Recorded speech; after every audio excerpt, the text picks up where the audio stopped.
I think it's Lagbaja, the famous Afrobeat Nigerian musician. I think he had a song that says, Kulu, Kulu, Kulu Tempa, oh, Kulu Tempa.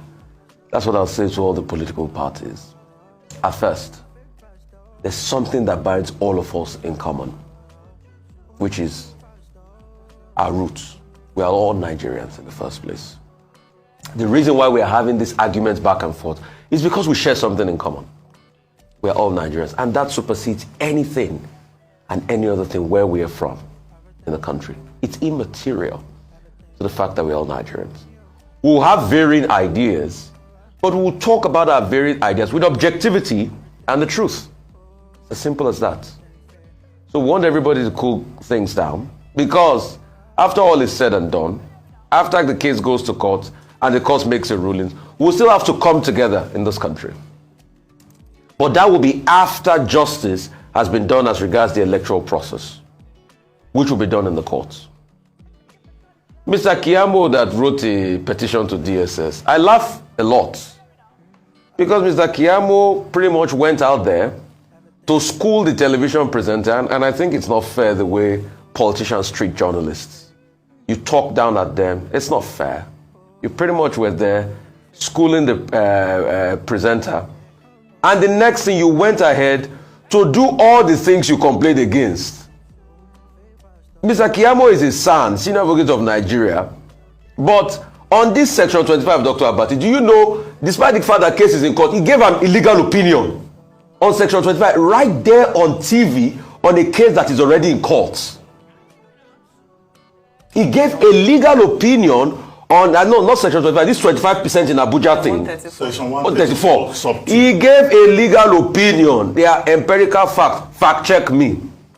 When he was asked on the issue, he gave a legal opinion knowing fully well that the case is sub judice, like lawyers say, and it's already in court. And as a senior advocate of Nigeria, gave a legal opinion of a case that is in court on television.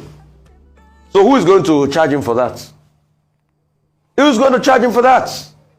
Then he says about the things that Baba Ahmed did say. You know, the truth has to be said. Any decision that is taken by the court, democracy will not fade off in Nigeria. We will go through our path and will become better. But what we call on the judiciary to do is to ensure justice reigns. That's just all. And one too many times, those that are going to court are saying they want to challenge the process. And they have extensive things there in their petition to challenge.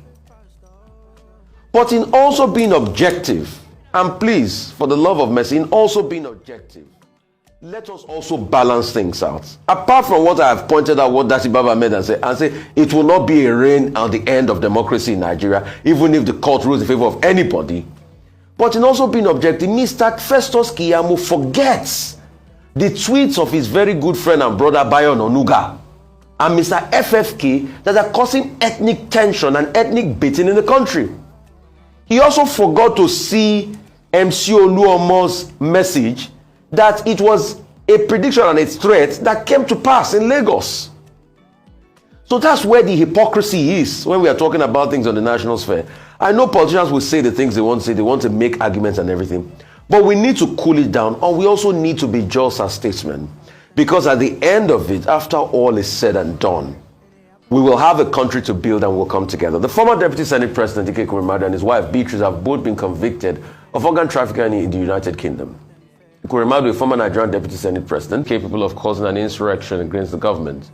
But the LP Presidential Campaign Council dismissed the allegations against the party's candidates. They accused Kayamu of selfishness, saying he felt content to look at the other way when his party, All Progressive Congress, and its supporters moved against non-Yoruba nationalities in Lagos State with hateful speeches and acts during the last election.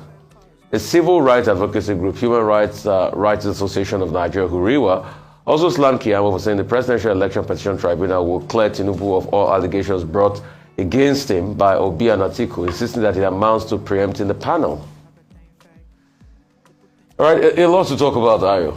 Yes, we did expect that the drama had only just begun post the announcement of the winner, also to seek justice. I know that's not what he was talking about. He was talking about the statements exactly, but of the process in court. That's very important. The second thing is the petition to democracy. He also took objection to Dati Ahmed, raising the question about Section 134(2) of the election is over, gentlemen. Can we tone down the rhetoric?